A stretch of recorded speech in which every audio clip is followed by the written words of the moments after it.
வணக்கம். நம்ம எம்எஸ்வி ஐயா, அதாவது மனையங்கத்து சுப்பிரமணிய விஸ்வநாதன் என்று அழைக்கப்படுற நம்ம எம்எஸ்வி ஐயா இன்றைக்கி நம்ம எல்லாத்தையும் விட்டு பிரிஞ்சு போயிட்டார்.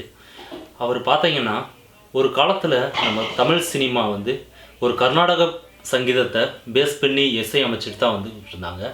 அப்போ தான் நம்ம எம்எஸ்வி ஐயாவும் மற்றும் அவரோட நண்பர் ராமமூர்த்தி ரெண்டு பேரும் சேர்ந்து தான் தமிழ் சினிமாவோட இசையை அடுத்த லெவலுக்கு கொண்டு போனாங்கன்னு சொல்ல முடியும்.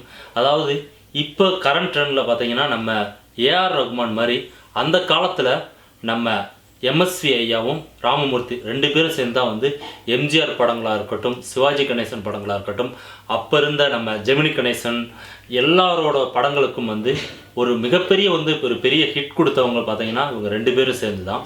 கிட்டத்தட்ட இது வரைக்கும் எம்எஸ்வி ஐயா 1200க்கும் மேற்பட்ட படங்களில் இசை அமைச்சிருக்காரு. இதனால் இவருக்கு ஒரு மெல்லிசை மன்னர் அப்படின்ற ஒரு பட்டமே கொடுத்தாங்க.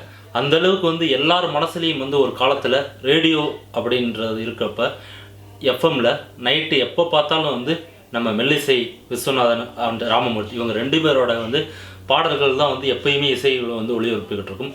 ஒரு காலத்தில் இவங்க ரெண்டு பேர்த்தையுமே அசைக்க முடியாத ஒரு பெரிய ஒரு தூண்களாக இருந்தாங்க.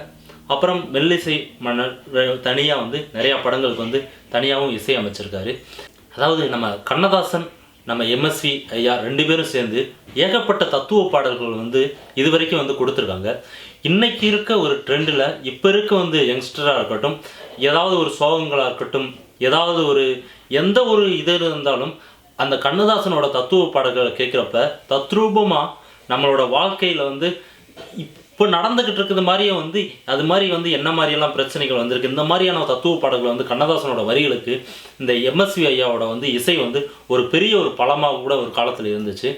அந்தளவுக்கு ஒரு பேர் பெற்றவர்னு சொல்ல முடியும். ஆனால் இவரோட கெட்ட நேரமாக என்னன்னு தெரியல.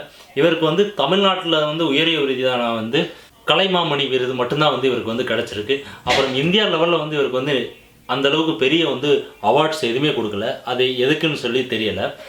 மற்றபடி பார்த்தீங்கன்னா இந்த எம்எஸ்வி ஐயாவோட கடைசி அவரோட வாழ்க்கையாக இருக்கட்டும், அவரோட பாடல்களாக இருக்கட்டும், எப்பயுமே எல்லாரோட மனசுலையுமே நீங்காத ஒரு பாடல்களை தான் அவர் இசையும் கொடுத்துட்டு போயிருக்காரு.